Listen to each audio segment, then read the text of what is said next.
Hello, everyone, and a very warm welcome to today's webinar hosted by MRP Advisory. Thank you all for taking the time to join us. My name is Pallavi Agrawalla.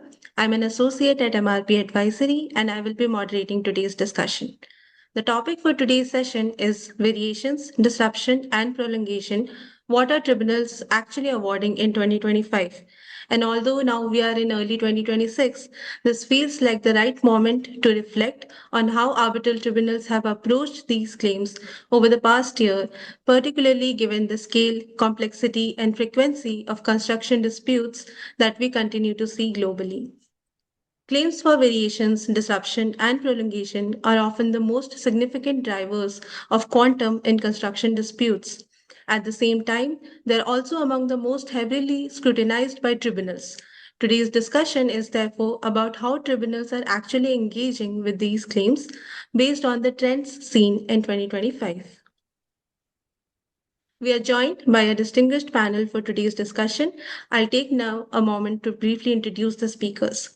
We have Mr. Emad Alshaikhi, partner at Reed Smith, with extensive experience advising both government and private sector clients on privatized and publicly procured infrastructure, development projects, and concessions across Saudi Arabia. Over the past decade, he has provided guidance on many of the country's most significant projects, including airports, road and rail networks, power plants, commercial and residential developments, oil and gas facilities, water supply plants, hotels, and education facilities. Welcome, Emad. Next, we are joined by Ms. Jyothi Mani. Jyothi is a dispute resolution specialist with experience in international arbitration and institutional case management. She currently serves as the Registrar of the Oman Commercial Arbitration Center. In addition to her institutional experience, Jyothi has been closely involved in promoting innovation and inclusion in the dispute resolution field across the MENA region and beyond. Welcome, Jyothi. We are also pleased to have Mr. Andrew Rigney, King's Counsel, Joint Head of Crown Office Chambers. Andrew specializes in high value, complex litigation and international arbitrations in the fields of construction, energy, insurance and reinsurance, professional negligence, property damage, commercial, and conflicts of laws. He is familiar with a wide range of arbitral rules and he has acted in relation to claims concerning projects in multiple jurisdictions, including the United States, Central and Eastern Europe, the Indian subcontinent, Africa, Turkey, Hong Kong, the Middle East, as well as in the United Kingdom. Welcome, Andrew. Thank you very much.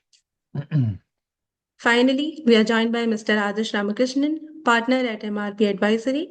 Adarsh's expertise lies in construction and infrastructure disputes with experience across a wide range of sectors, including highways, metro and rail systems, power projects, and upstream energy developments.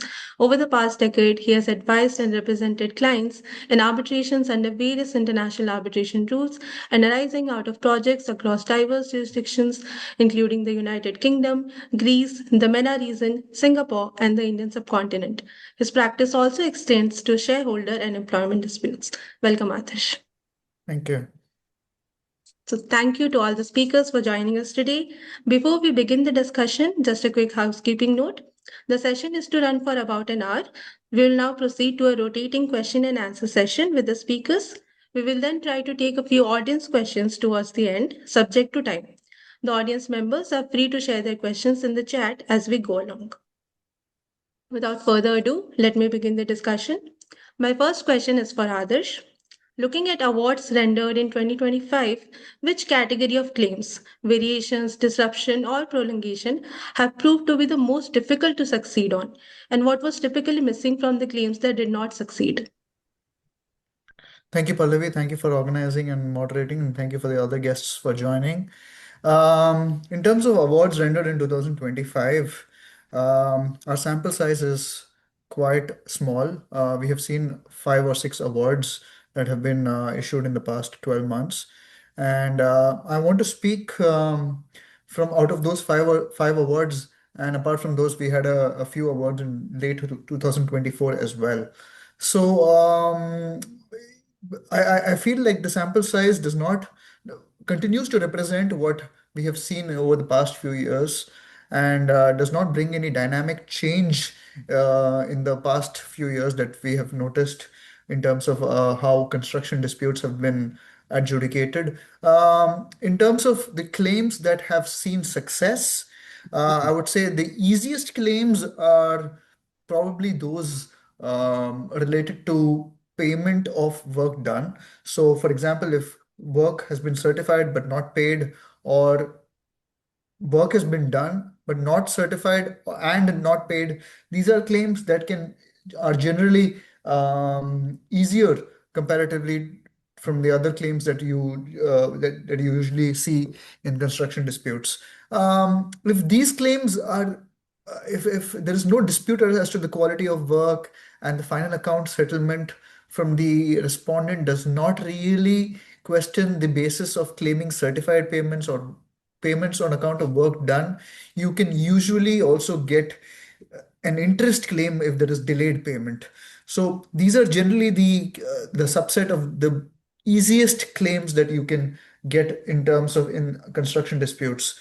The other set of claims that are fairly easy is those in relation to financial instruments, so retentions, securities, guarantees, and bonds. If the work is done and there is no dispute as to the quality of or any aspect of the financial instrument itself, you usually get those fairly easily. Now, I'm more specifically in relation to the subject of this particular webinar, when it comes to variation, disruption, and prolongation, I would categorize variation claims to be probably the easiest between prolongation and disruption claims. If I have to guess, it's probably because there are subsets within variation claims. So variation claims of the nature where a variation has been instructed by the employer, it has been valued by the employer, but there's been disputes as to the measurement of the actual amount of work done. This subset of variation claims is considered to be probably the easiest to get, because there's no dispute as to the scope of work, because the employer has probably agreed with the aspect of the additional scope, and there's not a dispute as to the rates or the bill of quantities, but it's just an issue as to how much work was eventually done or how much quantities were executed. So this subset of variation claims is generally the easiest. We have seen a lot of success in this subset of variation claims. It is rare for sophisticated employers in main contractor disputes, or sophisticated main contractors in subcontract settings, to dispute variations of these nature, because they know that it's a claim that is likely to be upheld by any tribunal. But sometimes, if there are payment difficulties or financial issues, or for that matter, the um, other counterclaims as to LD and defective work or back charges, if they are much more, then you might see some pushback on this subset of variation claims as well. But then when it comes to the next subset, which I would say are variation claims of the nature where an instruction has been issued, there has been a measurement, but there's a disagreement as to valuation, or rather the quantum. This also, I would say, is a subset of variation claims, where we've seen a lot of success on behalf of contractors and subcontractors in subcontract arbitrations. So that brings us to these subset of variation claims, which are the hardest, where there's been no instruction as to variation. Rather, there's a disagreement between the parties as to whether it was an additional scope of work. And these sets, in such cases, obviously there's no agreement on valuation, and there'll be no agreement on quantum. We usually see some movement where quantum experts try to agree on figures basis for the work done, but it is the tougher task is to prove that the work was additional, or rather more higher in scope or larger in scope than what was originally agreed. And in these cases, we see it we encourage contractors to maintain records in the sense of trying to get um, uh, have a proactive approach of making sure the employer or the engineer has reviewed the sort of work that you've been doing, even the additional work that you've been doing, that they have signed off on the logs, or they have at least verified the drawings before the work has commenced. So it sort of creates that knowledge gap. It sort of bridges the knowledge gap that is required for such sort of variation claims to be allowed. In the next set of claims, I would say, is slightly more difficult, more often than not in the GCC setting, because there are sometimes clear prohibitions, is prolongation costs. So yes, we are seeing a lot more, many more contracts where there are limitations or exclusions in claiming prolongation costs for certain set of delay claims, or delay events. So in such cases, we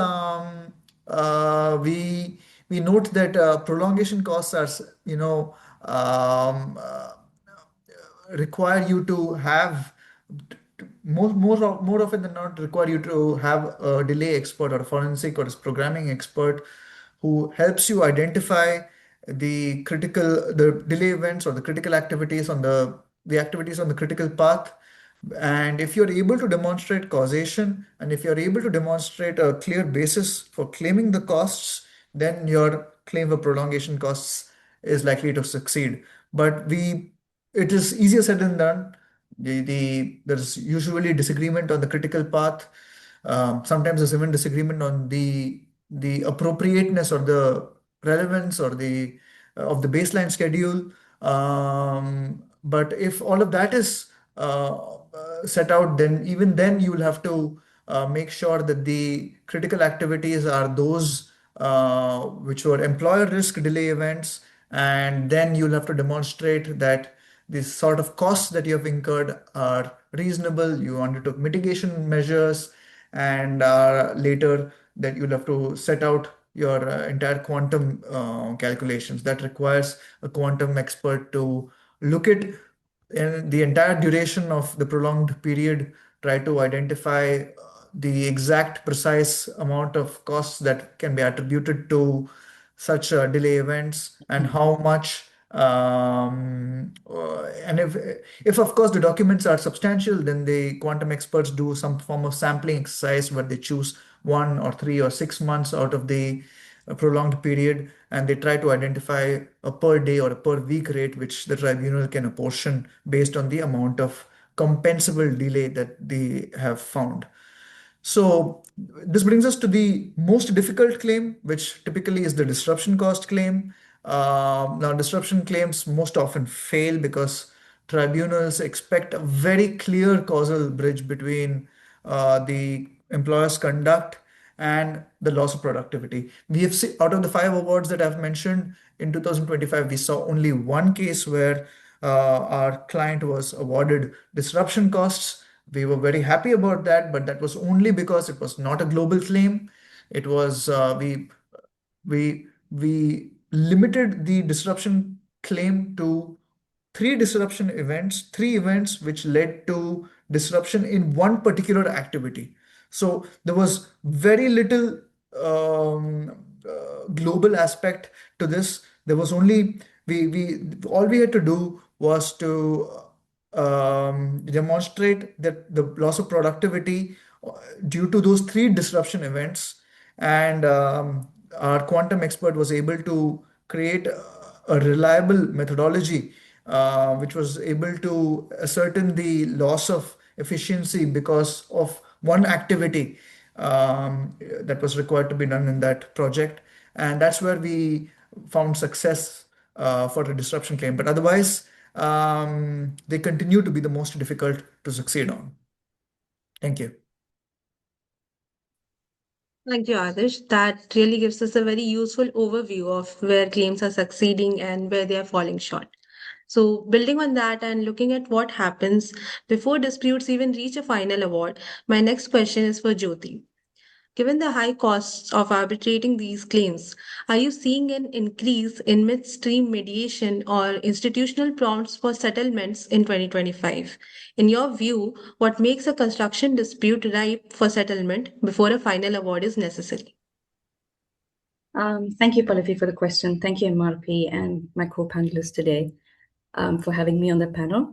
Regarding the question, yes, we have seen an increased interest for parties to settle or go into a mediation settlement in between the arbitration proceedings.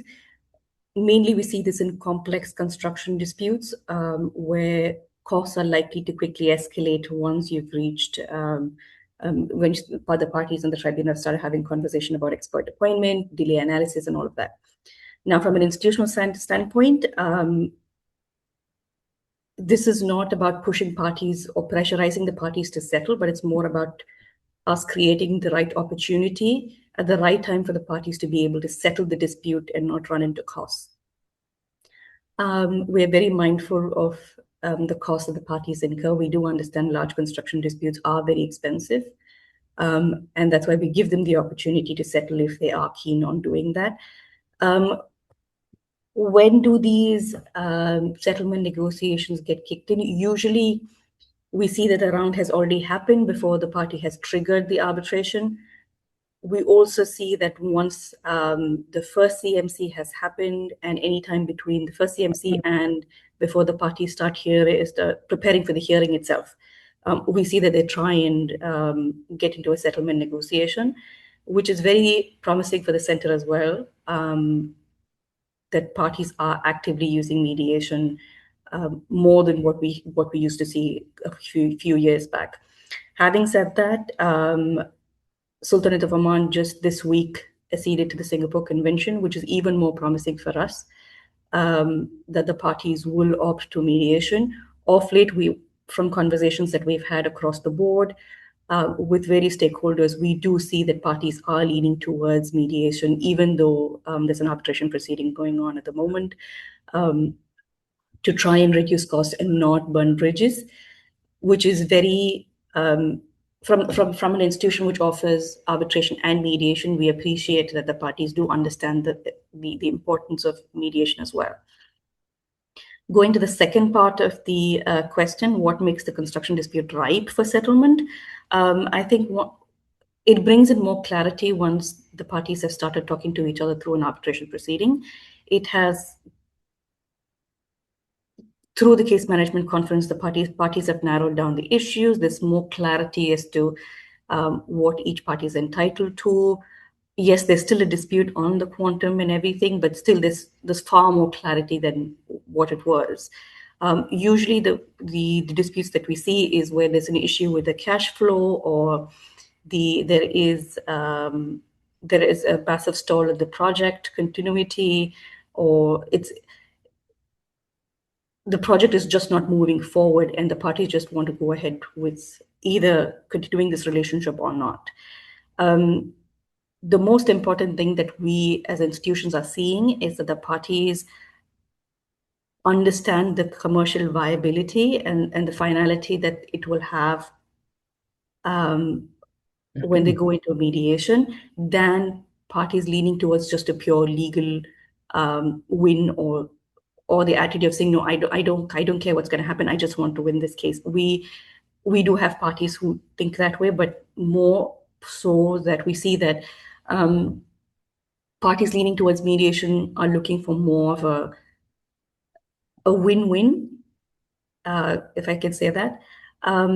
So as institutions, what we're seeing is that the tribunal are procedurally sequencing these events to make way for settlements, and also are opening options for parties to settle. There have been cases where the tribunal has sensed that the parties are looking to settle, and they've opened a window of opportunity for the parties and given them enough time to try a settlement negotiation.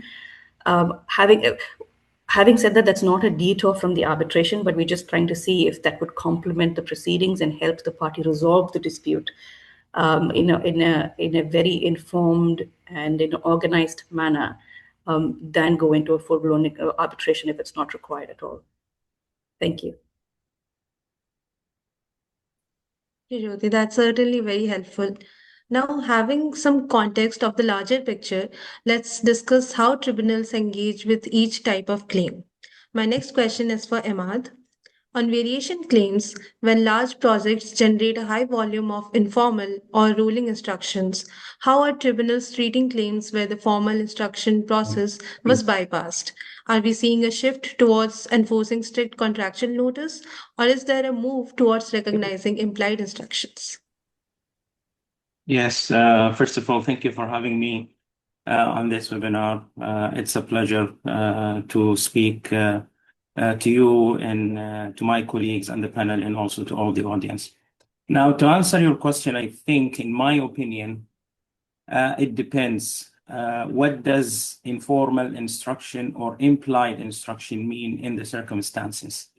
So why I'm asking this question? Because in some cases, what we have seen is that there is an instruction given by the employer, but wasn't given in accordance with the agreed procedures.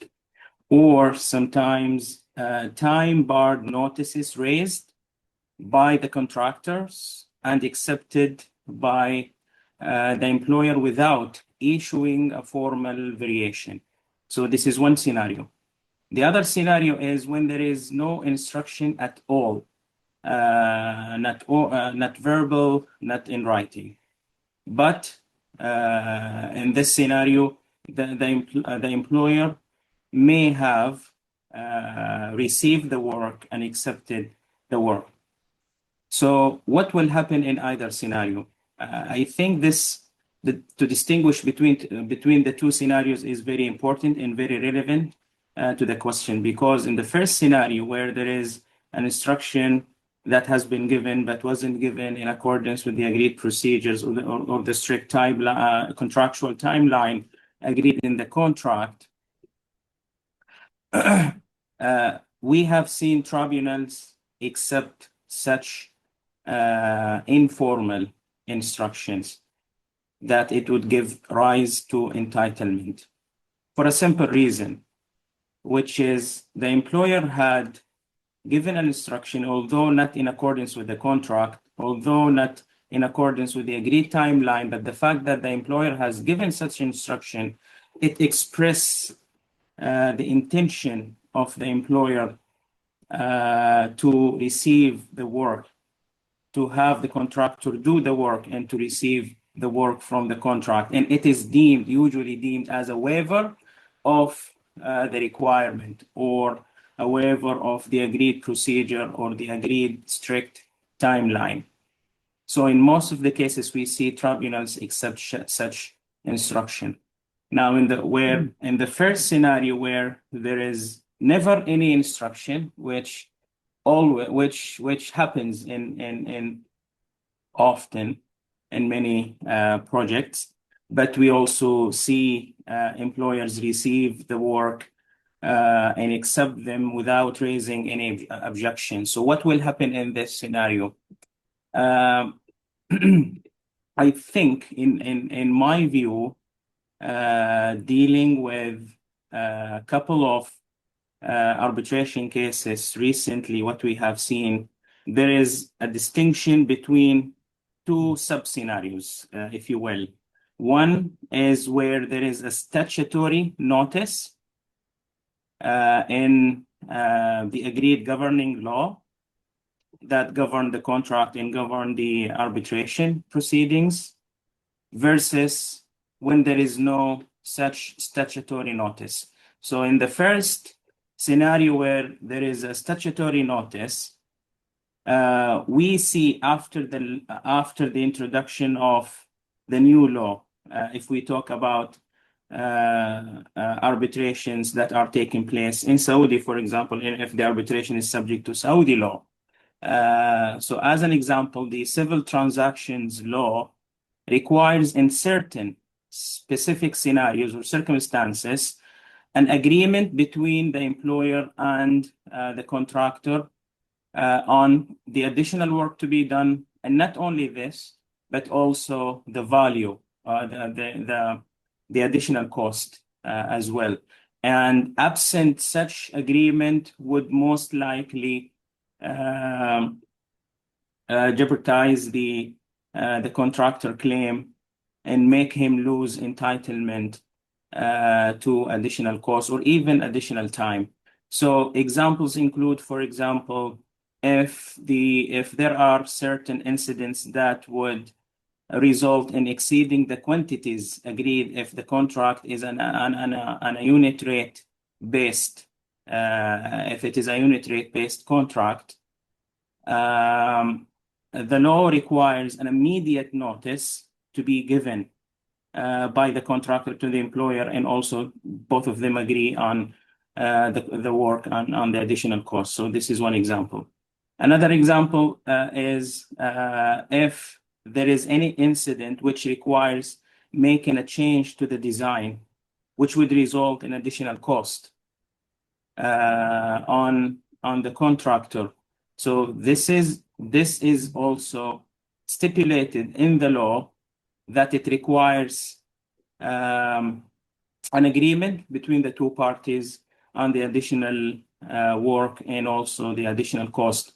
So if the contractor fails to give a notice, the law says immediately. Immediately is not defined, and usually it is defined by reference to if there is any timeline agreed in the contract that will be used by tribunals to for the contractor to comply with, in failing which the contractor will lose its right to claim for additional cost.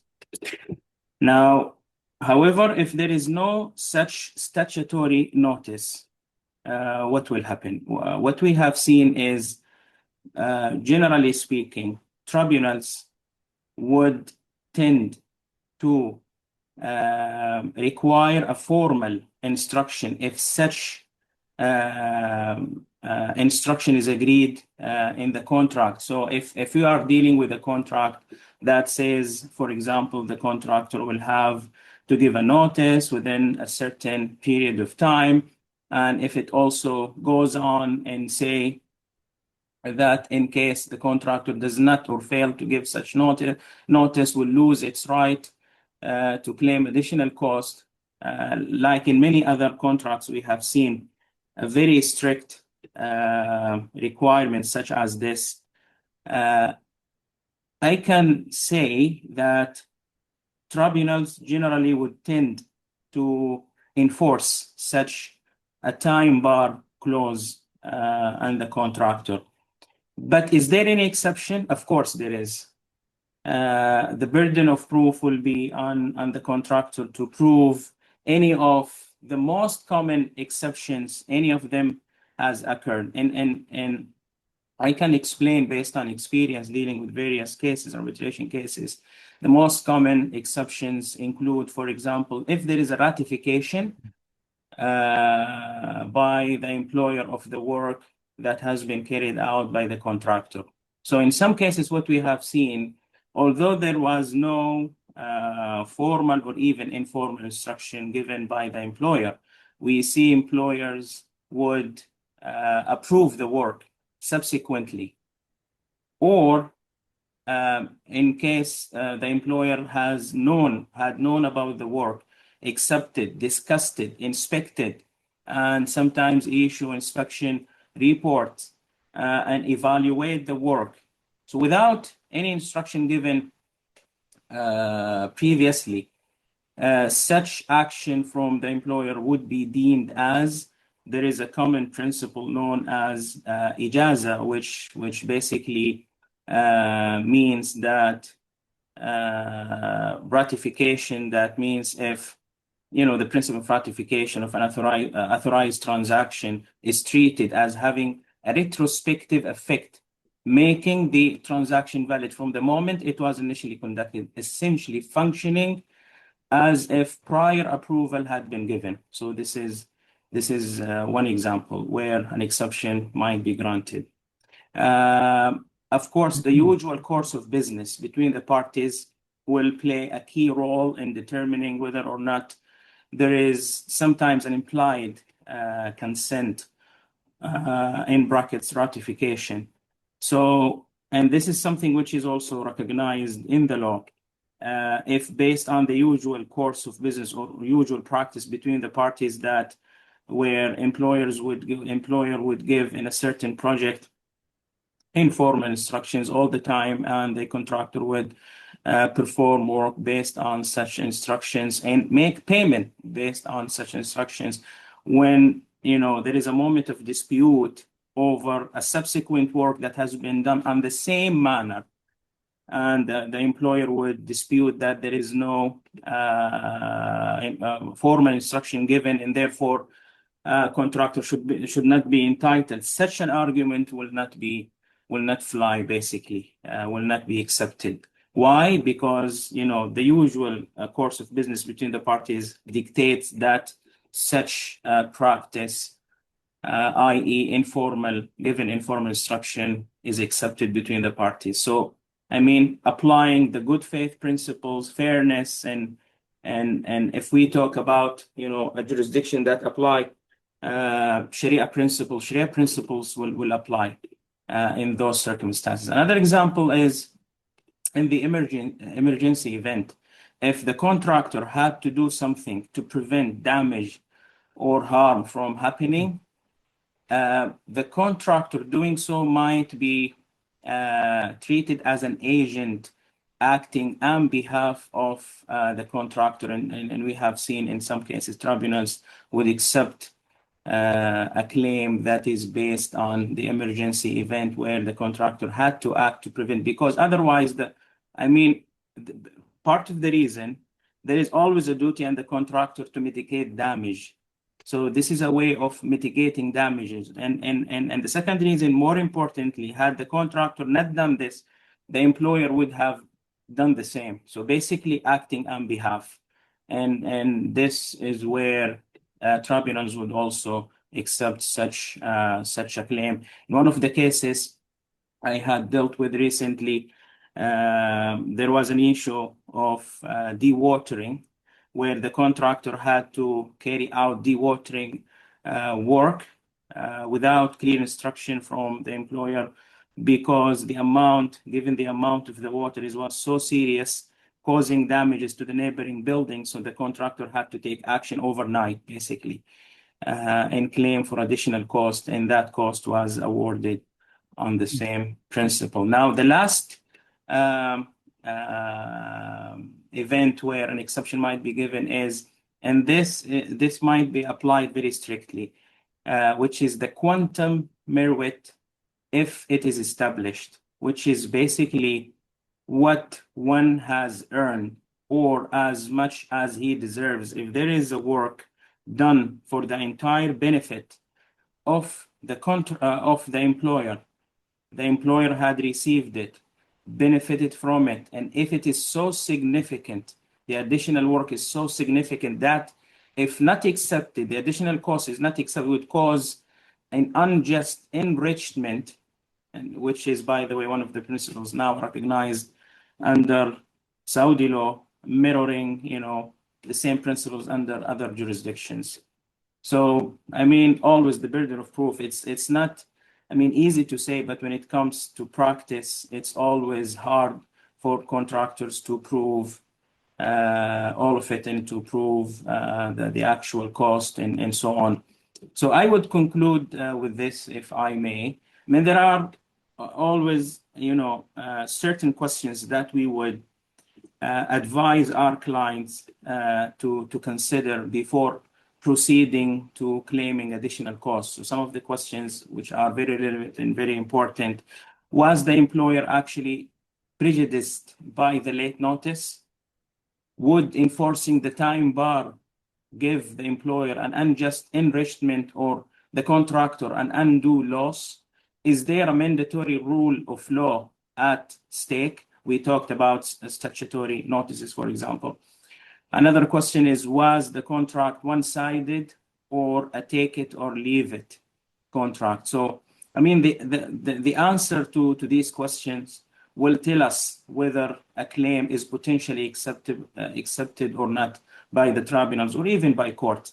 So to conclude with, I would say if strictly enforcing the clause in a contract would result in obvious unfairness, for example, the contractor losing a large claim for being a few days late and notice, while the employer suffered no harm from the delay. Tribunals, based on what we have seen, often feel empowered to refuse enforcement of the time bar clause and would be amenable to accept claims for additional costs based on the implied instructions. So I'll stop here and thank you for listening. Thank you, Emad. That's certainly very insightful, especially given the specific examples given by you, which I'm sure contractors and subcontractors face all the time. Turning now to disruption claims, my next question is for Andrew. Dealing with disruption claims, are tribunals showing a clear preference for issue-by-issue analysis, or do they still engage with global assessments where the facts are complex? Well, Pallavi, first of all, thank you very much indeed for inviting me to participate in this panel. It's a very great pleasure to be here. Perhaps I can just begin by saying that I agree with Adarsh that a disruption claim in which cause and effect can be established in relation to each individual event has a very much better prospect of success. And I also agree with him that disruption claims are difficult, sometimes very difficult, and often fail. But in my experience, at least, tribunals still do try to engage in broader global assessments where the facts are complex. And I think the principal reason for this is that disruption claims are very often of necessity global claims. And it's perhaps, I think, worth examining the logic as to why that might be the case. The logic of a disruption claim is that elements of the work, or the works as a whole, required more effort and took more man-hours and resources than the contractor had planned. And they did that as a result of events and matters for which the contractor contends that the employer is responsible. As a result, therefore, the contractor asserts that it was unable to achieve the level of productivity for which it had tendered and on the basis of which it had planned. And so it follows from that that the starting point, of course, is the planned allocation of resources. Were they reasonable? Were they achievable? Were they realistic? Because, of course, if you can't establish that, you can't establish that they were reasonable, there's no obvious baseline against which then to measure any alleged loss of productivity. But once you've done that, and thereafter, I think the principal issue tends to be one of causation, rather, I think, as Adarsh was adverting to earlier. And I think one of the great problems with disruption claims, with most disruption claims, is the documents. Typically, the contractor simply doesn't have sufficient records to establish the causative effect of each and every event which is said to have given rise to disruption.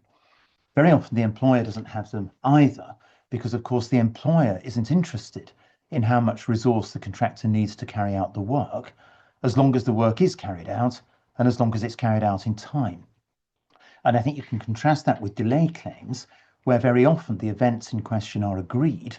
Both the contractor and the employer have the relevant documents, and the employer has the documents because it's interested in seeing that progress is being made and that completion is going to be achieved on time. Now, the other reason I think why disruption claims tend to be global is that in a large project, the contractor's case is often that each event not only causes disruption in itself, but combines with other events to cause even greater disruption, such that it's simply impossible to disentangle individual events and the effects to which they give rise. The problem is that, of course, the claim can fail in its entirety if the employer is able to demonstrate that the contractor was itself inefficient and that the events which the contractor says gave rise to disruption were in truth the fault or the responsibility of the contractor. And there's therefore a risk that the global claims will simply fall away. It's rather like, I think, Jenga, that if the employer can identify enough disruption events which were the fault of the contractor, he may be able to pull out sufficient pieces that the entire structure comes crashing down. And so in the light of all that, I think there are probably three things that are crucial in the context of disruption claims. First of all, some form of analysis is required which demonstrates that there has been a loss of productivity. And very often in my experience, that tends to be an earned value analysis. And what that does is to compare the resources which were planned to be used to do the relevant units of work with the typically much greater resources which were in fact required. The second crucial thing, I think, is the importance of a story. It's very important to have a story in relation to the disruption. And for that, what is needed is detailed evidence from witnesses as to what it is that happened on site. And what I think you want those witnesses to do is to try to explain as vividly as possible in their own words the chaos into which the project descended as a result of the alleged disruptive events for which the contractor contends the employer was responsible. And what the witnesses need to be able to do, I think, is to explain how it was that those events for which the employer was responsible caused the loss of productivity, which is the subject of the claim.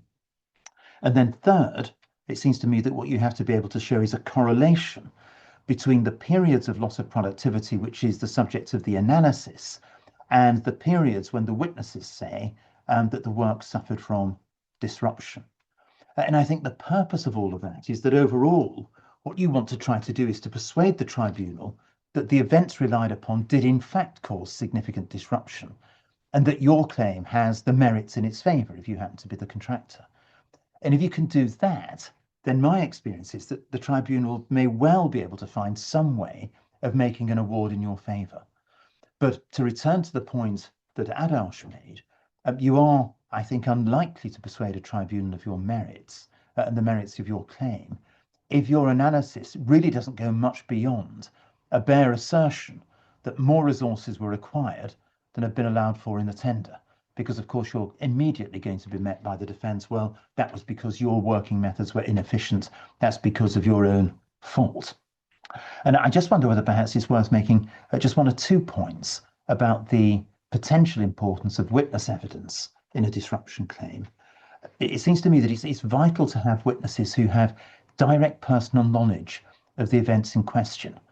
The witness's statement should set out his or her direct recollection, and I think in his or her own words, using his or her own expressions and way of saying things. And the reason for that, I think, is that tends then to bring their evidence to life, and that's much better and much more persuasive than arid and lengthy summaries of what the documents say, because the tribunal and the lawyers can all read that for themselves.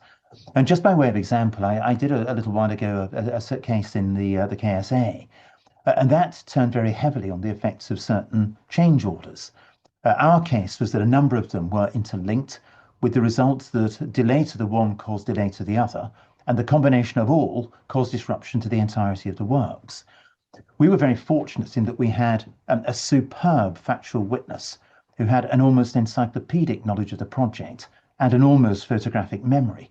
And he was able to provide really very telling details and give a very vivid account of the problems that were encountered.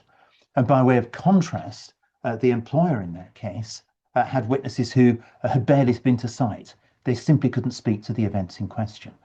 And the result of all of that was that the tribunal was really very sympathetic to our case, even though of necessity, at least on one view, it could be said that the case that was put was global. Because of the witness evidence that we're able to give and its correspondence with the analysis, then the claim was able to present it in a way which is much more attractive than something which was a bare assertion. So I think in conclusion, therefore, Adarsh is right. Disruption claims are notoriously difficult, but they can succeed, and they can succeed on a global basis if you're able to give the tribunal the wherewithal to make that decision in your favour.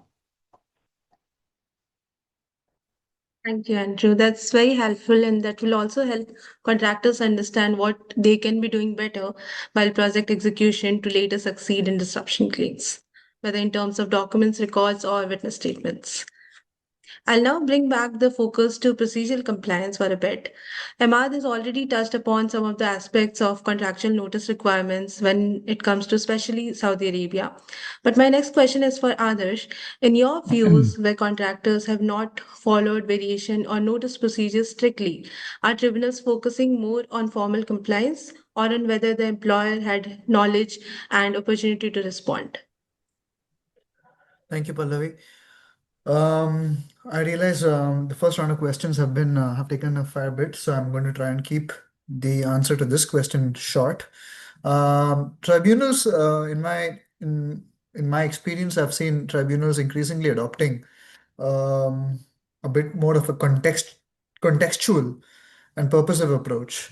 But if you completely decide to uh, abstain from complying with all the contractual requirements, there will be a significant risk, especially where the employer can demonstrate prejudice in not being able to investigate and reply contemporaneously. So, so uh, where contractors completely fail to comply with the notice or any form of variation or change order request procedures, tribunals are often inquiring whether the employer had some form of constructive knowledge of the event.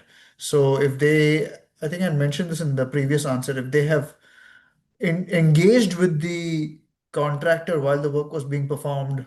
For example, if they have signed off on some of the logs, or if they were providing comments to the designs, or if they were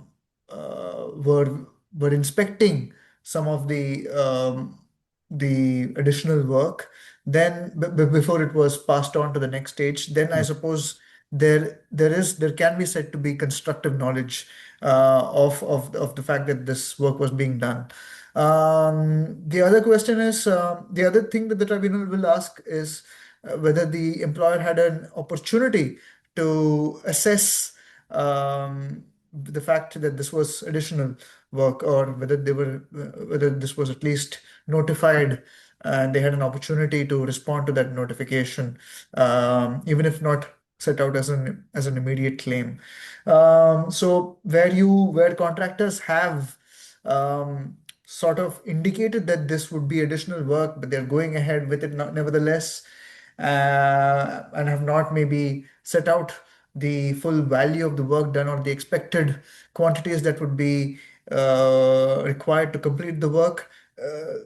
The tribunals understand that they have sought to continue with the project rather than suspend performance, and this is often considered to be a boon when tribunals are assessing such variation claims. So if these sort of elements are present, tribunals are reluctant to let these technical non-compliances defeat a fairly meritorious claim. And this is often seen in contracts where the substantive law is those of the GCC states, where there are so many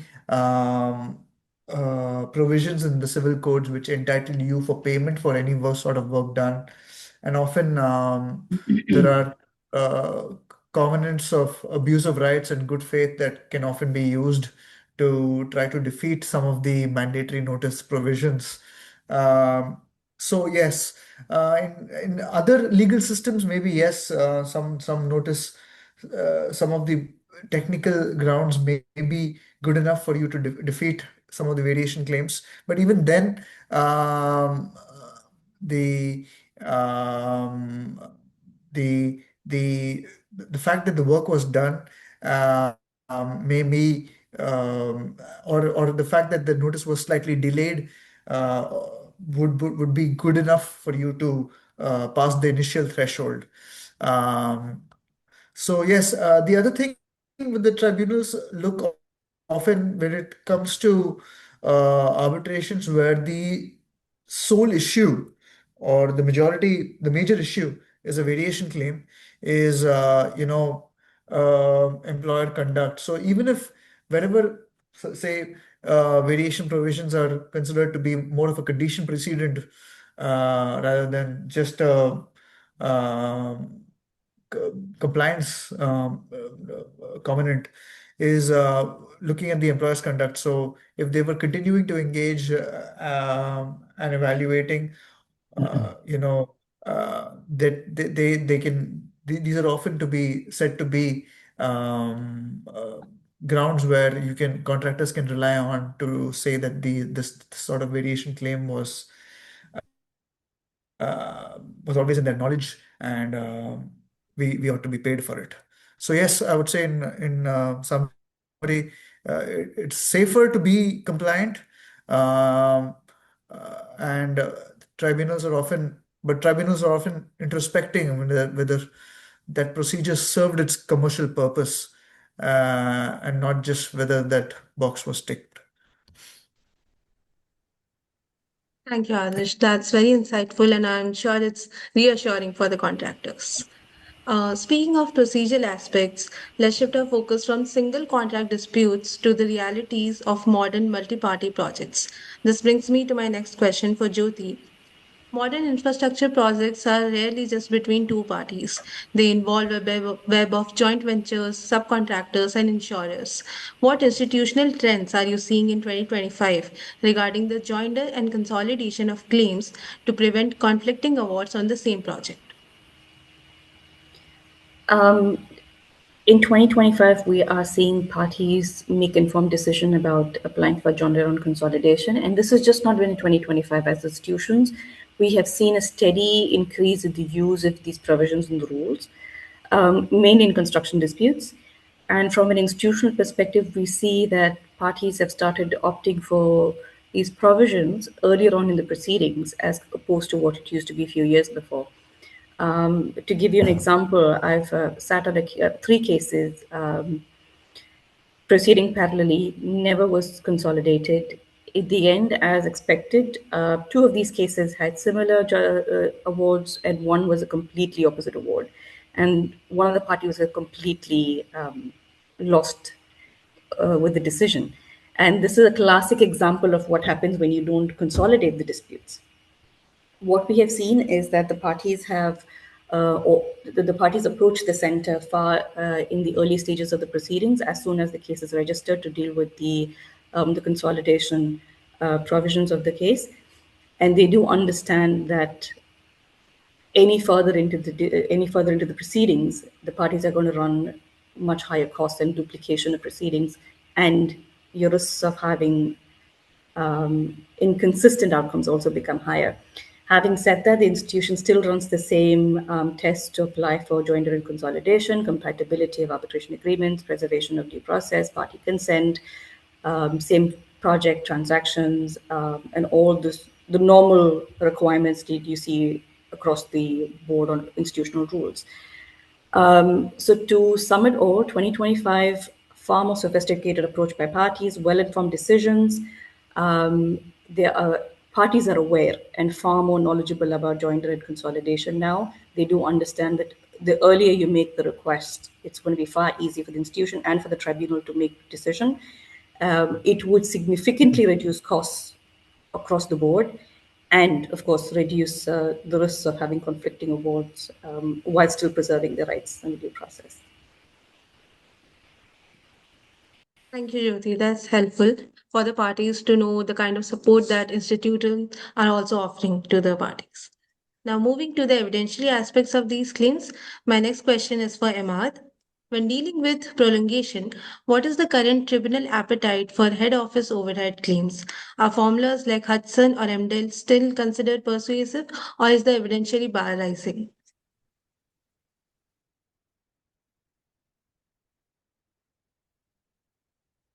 Emad, I think you are on mute.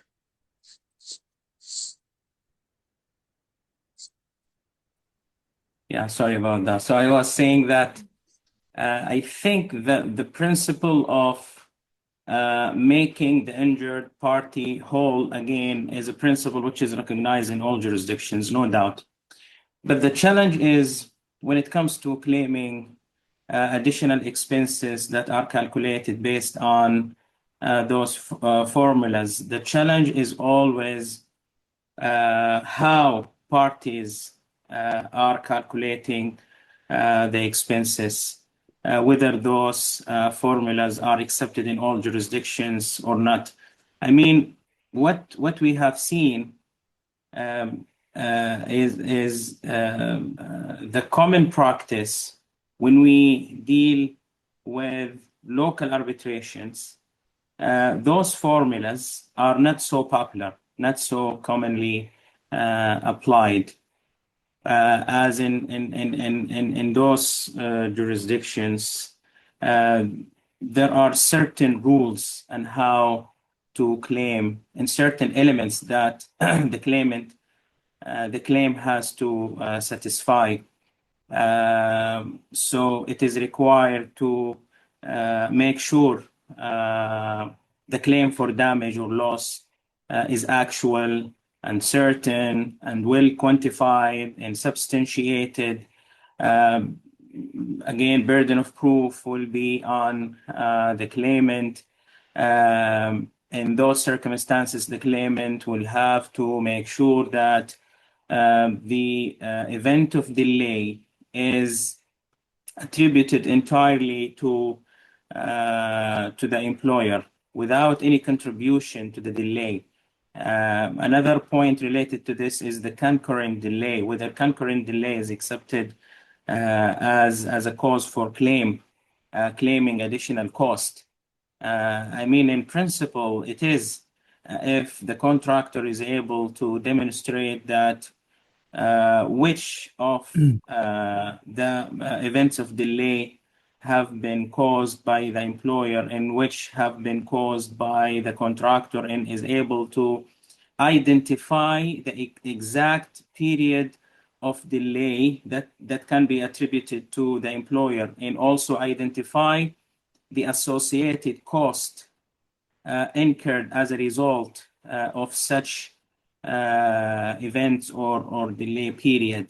I mean, it's always easy to say, but when it comes to practice, what we have seen in most of the cases where such claims are rejected, not rejected because those principles are not accepted, but because of lack of evidence. For example, the inability to demonstrate the actual cost and so on and so forth, especially in jurisdictions where those rules are strictly applied. Now, I have dealt on other international arbitration cases where we have seen in those jurisdictions are more relaxed in accepting expenses to be calculated using those formulas.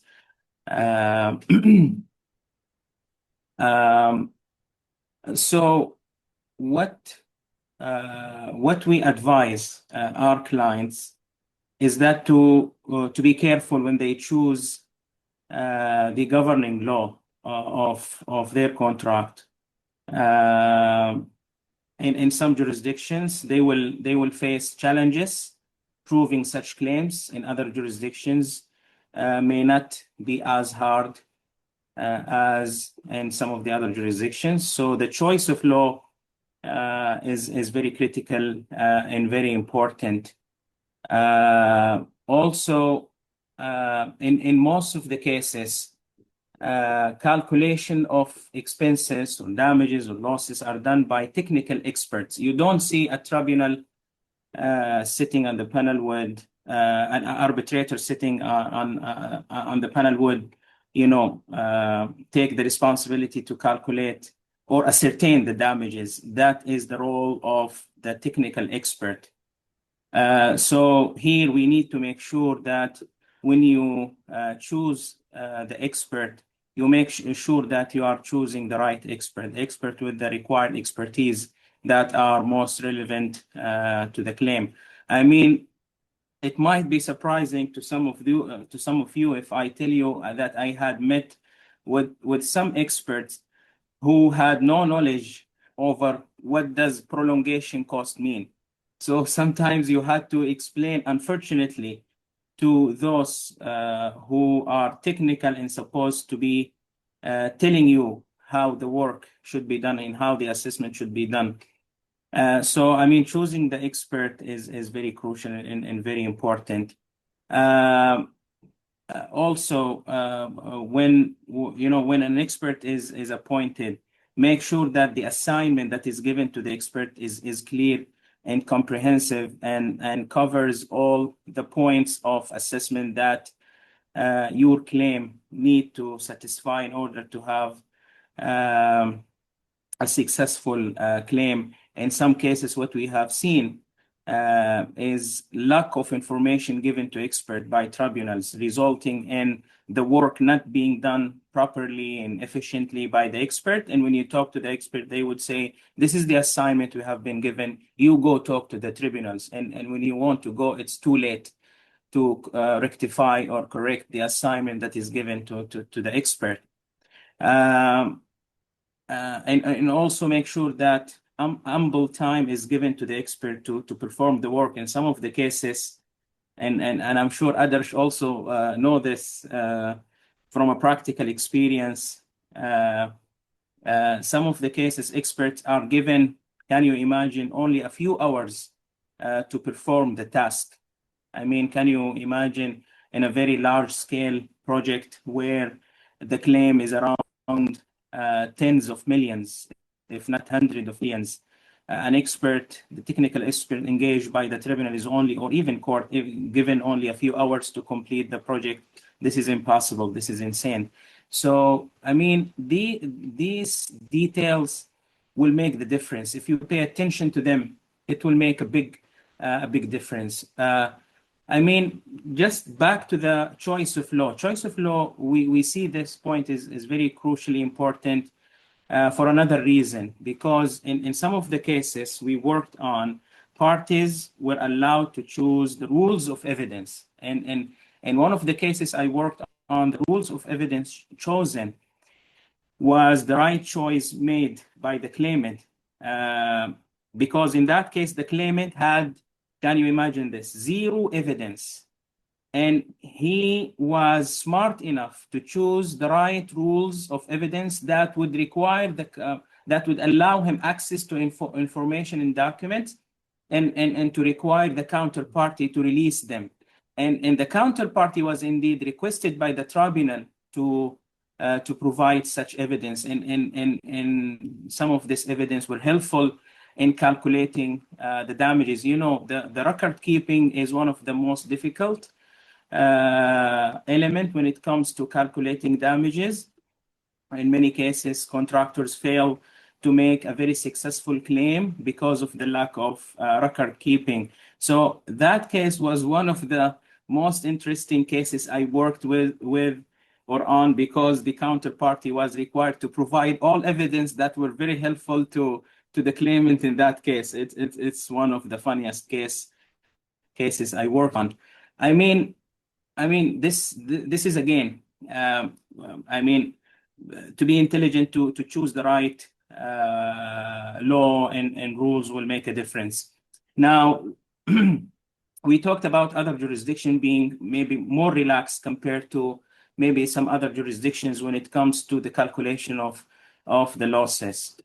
And one of the advantage of the other jurisdictions that we have seen, that we work on the international cases, when you have an award,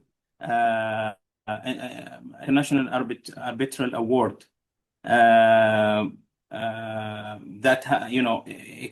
has accepted your claim for additional cost, and if, say, that contract, even if that contract was subject to in my case was subject to Saudi law. So the defendant in that case, which lost the case, was trying to file a claim to annul the award that was issued. It was an arbitration subject to ICC rules. So he was trying before the Court of Appeal, filing a claim and fighting to have that award nullified on the basis that the additional cost awarded was in breach of Sharia law or in breach of the Saudi law. But the good thing is the court rejected that claim. Why? Because, for a simple reason, because the parties had agreed to a different set of rules, different jurisdiction, and not agreed to the Saudi law of arbitration.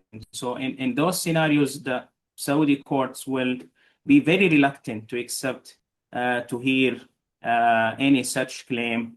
I mean, again, this confirms how important is the choice of law, and how this is going to be respected in the GCC. I'm not talking only about Saudi. We have seen this also happening in other GCC countries.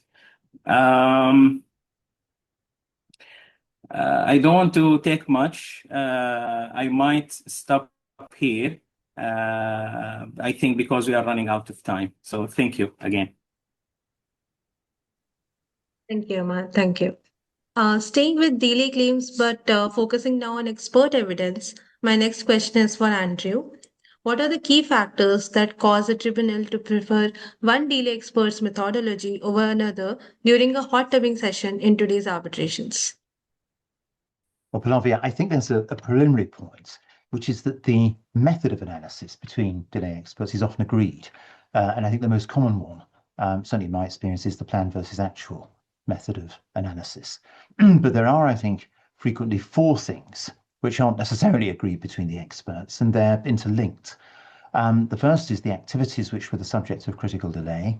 The second is when the critical delay in question occurred. The third is the duration of that delay. And then fourth, and perhaps most difficult, the cause of such delays. Now, it seems to me that laying the basis for success in hot tubbing begins with the expert's report. As you know, delay experts have to analyse a vast amount of material, and their task is to distill all that material and to present it in the form of a simple and readily comprehensible and coherent narrative in a way which provides the tribunal with a story of the project, identifying how the project unfolded over time. Anyone can make a mass of complex material seem difficult. The task is to make it seem simple and straightforward. And over and above that, I think the expert must ensure that in his or her analysis and report, the material is presented in a way which is balanced, measured, and crucially, is impartial. So that, I think, is the starting point. And if the report is prepared in that way, that provides a pretty good foundation then for the hot tubbing procedure. Now, so far as that process itself is concerned, it seems to me that the qualities which are required if your expert's analysis is going to be preferred over that of his counterpart include some of the following. First of all, and perhaps fairly clearly, your expert needs to have carried out thorough preparation and be on top of the documents and on top of the evidence. And although it is, of course, a cardinal principle that you can't coach the expert, what you can do is question and probe the expert and test the expert's views in a way which, amongst other things, is likely to help him or her order and clarify his or her thoughts, and as a result, enable them to give a persuasive and authoritative performance in the hot tubbing. In addition, I think the expert needs to be able to express what sometimes are quite complex ideas in fairly simple and straightforward terms, and if possible, give straightforward analogies or examples to illustrate the point. Those sorts of things, it seems to me, are always persuasive and helpful, and to try to do that in plain language. The expert, of course, needs, if possible, to be articulate and persuasive, and that involves, I think, a number of things, but two perhaps which are most important. The first is that the expert needs to be able to answer the questions that he's asked by the tribunal in a clear and authoritative way. And importantly, it seems to me that the expert shouldn't try to ignore the other side's case, but rather address it fairly and explain in clear terms why he considers that analysis or that case to be wrong. Now, of course, in the context of hot tubbing, the expert needs to be able to give a robust performance in defending his or her position when questioned by the tribunal. But on the other hand, I think it's quite important that the expert doesn't come across as aggressive. That, I think, would be counterproductive. But at the same time, he or her, she needs to ensure that he gets his or her say and isn't overwhelmed by his opponent. So in other words, the expert needs to be able to stand his ground and defend his analysis. And of course, if the point which is being put to him or her by the tribunal is wrong, then they need to be able to explain why it's wrong, calmly and politely and authoritatively. But at the same time, though, I think it's really quite important that the expert has to be seen to be impartial. He must not be seen to be arguing the case on behalf of his client. That, in my view, is fatal to an expert's credibility and is very likely to undermine the tribunal's faith and trust. And with that, I think it's hugely important that an expert makes proper and sensible concessions.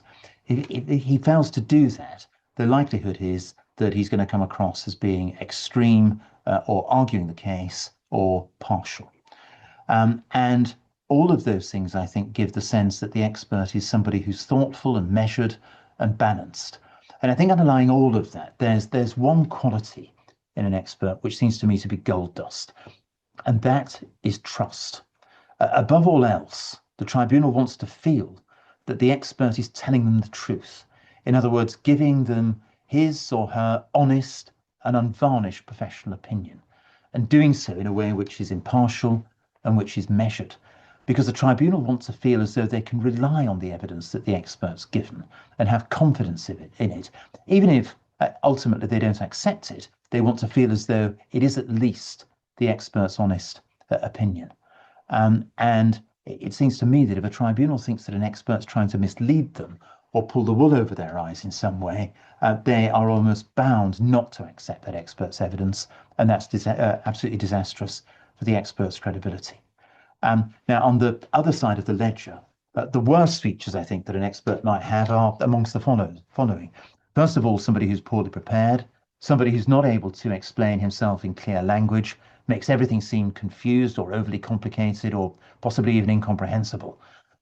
Somebody who produces an analysis which isn't coherent or logical, and somebody who, during the course of the hot tubbing, is just obviously arguing the case on behalf of his client. That always, it seems to me, comes across badly and is unlikely to result in that expert's approach to the case being successful. Similarly, an expert who fails to answer the question or is evasive, again, that undermines the expert's credibility. So those, it seems to me, are the qualities that you need in order to succeed in hot tubbing, and the latter qualities that I've just described are the ones that I think are likely to lead to failure. Thank you, Andrew. That's very helpful. Now, since we have some time, we'll take a few questions from the audience. I can see a question for Emad. It goes, I'm a contracts manager on a large infrastructure project in Saudi. After a variation was instructed, our EOT request was rejected, leaving us exposed to liquidated damages. We accelerated to protect the completion date, incurring substantial overtime and resource costs, and ultimately finished on time. The employer now says there was no delay and the acceleration was voluntary. How is recoverability of acceleration cost assessed where no EOT was ultimately granted? Can you repeat the last part, please? Yes, they are saying that how can they recover the acceleration costs when ultimately no EOT was granted? Sorry, your voice was breaking up. Just the last part? Yes. The question is that how can the contractor recover the acceleration costs when no EOT was granted, no extension of time was granted? Yeah. I mean, again, depending on the jurisdiction that governs the contract, that, like I explained, will play a key role in determining the outcome of such claim. Also, whether this is subject, in your case, is your contract subject to based on the dispute resolution court or arbitration?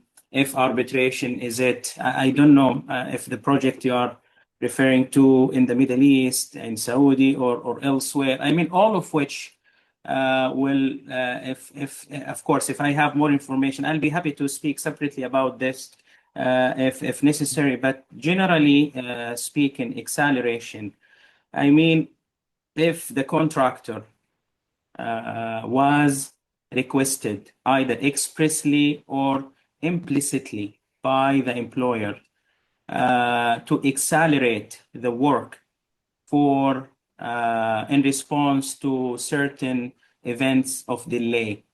Now, the question will be revolving around who is responsible for the event of delay. So I'm assuming here, for purposes of this question, the events of delay were attributable to the contractor. So I'm seeing the contractor is from Saudi. Okay.